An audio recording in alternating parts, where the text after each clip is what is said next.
ये मैं हमेशा अपने साथ हनुमान चालीसा लेके चलता क्या बात है। हूँ, इसीलिए लेके चलता हूँ। और आप विश्वास नहीं करेंगे ना, वहाँ के जो विदेशी मंत्रालय के जो लोग थे ना, उन्होंने मुझसे बोला रिजवान जी हनुमान चालीसा पढ़ते रहिए, यानी किसी के बस में कुछ है नहीं। और जब बम फटता है ना तो वो देखता ही नहीं कि भारतीय है कि इजरायली है। सही बात। और आपके बगल में ना गोलियों से तो आप बच जाएंगे, राइट लेफ्ट चोट लगेगी, मिसाइल से आप बचेंगे नहीं। और ये कहने की बातें थी कि बंकर बहुत अच्छे होते हैं, 100 फीट गहरे बंकर में हमने देखा कि लोग मर गए वहां पे, और आपको कुछ नहीं बताया जा रहा असलियत क्या, क्योंकि हमें कुछ बता। ये तो इंडियन मीडिया है, धन्यवाद देना चाहिए सरकार का, कितनी बेहतरीन सरकार है हमारी। वहां तो सरकार आपको कुछ बता नहीं रही, आप वहां विजुअल्स नहीं ले सकते लाशों के, अस्पताल आप नहीं जा सकते हैं। और जब घटना होती तो हमें मालूम ही नहीं कि जगह कौन सी, जैसे आपको हमें मालूम है कि अभी गौर सिटी हमें जाना है, वहां पे किस जगह जाना है घटना, ये हमें मालूम ही नहीं, क्योंकि कौन बताने वाला हमें। और जब हम अगले दिन सुबह पहुंच रहे हैं, और सारे और भी पत्रकार, सिर्फ साधना नहीं और भी जितने पत्रकार, बोला जा रहा है कि ओनली वन कैजुअलिटी 1% डाइड। लेकिन वहां पे जो लोकल का जो इजरायलियन जो कि यहाँ पे हिमाचल आते हैं फूकने के लिए,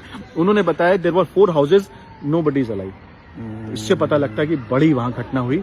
और मैं आपको सच बताऊं कि वहां का टेक्नोलॉजी जो कहने की बात है ना, अलार्म बजता था हम लोग को, एक दिन सुबह 5 बजे की बात मैं आपको बताऊं कि अलार्म बजा ही नहीं, बस धुड़ुम धुड़ुम की आवाजें आ रही थी, पता लगा कि बिना अलार्म की चीजें आ गई। तो टेक्नोलॉजी फेल है। और जब वो आपके ड्रोन्स और खासतौर से मिसाइलें दगती है ना, तो नहीं पता हमारे 200 मीटर से हम कितनी दूरी पे हैं। और अभी आपको पता लगा होगा कि खासतौर से मिडिल ईस्ट में सारे अमेरिकन एम्बेसी को उन्होंने टारगेट किया।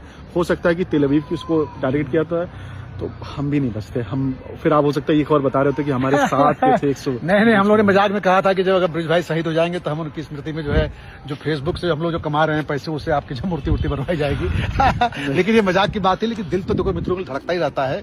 और हम तो नहीं कहेंगे कि जान बची तो लाखों पाए, लौट के बुद्धू घर को आए। बुद्धू अब पत्रकार नहीं होता है, लेकिन जब अंतर्राष्ट्रीय ऐसी आपदाएं हो जाए जहां पे विश्व युद्ध का खतरा है और कहीं भी मिसाइल गिर रही हो, तो वैसे में जान बचा के भारत आना, अपने घर लौटाना और दाल भात खाना सबसे कीमती चीज है।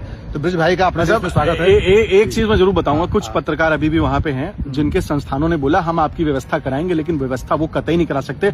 अगर कोई व्यवस्था करा सकता है वहां से आने की तो सिर्फ सरकार करा सकती है। और उनका बहुत मन था होली में आने का। उसमें से एक ऐसे पत्रकार है जिनकी शादी मात्र 8 महीने पहले हुई है, मैं नाम नहीं लेना चाहता हूँ। मेरी अपील है, मैं खास तौर से चाहूंगा ऐसे संस्थानों के मुखियाओं से कृपया बुलाइए उनको, क्योंकि ऐसा कुछ वो नहीं दिखा रहे हैं, या आप उनको दिखाएंगे सिर्फ और सिर्फ इजराइल से हमें क्या लेना देना। कोई आपको याद होगा प्रिंस को बचाना है, ऐसी खबरों को आप दिखाइए ना 24 घंटे। वहां पे इजरायलियंस मर रहे हैं, ईरान में क्या हो रहा है, अरे आपसे क्या लेना देना, क्या खबरों के टीआरपी के चक्कर में आप पड़े। अभी मैं आपको बताऊं, एक हमारे पत्रकार को मिडिल ईस्ट में 12 घंटे के लिए रोक लिया गया। मैं आपको बताते हुए, मैं नाम नहीं बताना चाहता हूं, वो जा रहे हैं वहां पे न्यूज कवर करने के लिए, उन्हें 12 घंटे बिठा लिया गया। तो प्लीज मेरी एक तरह से मेरी हाथ जोड़ के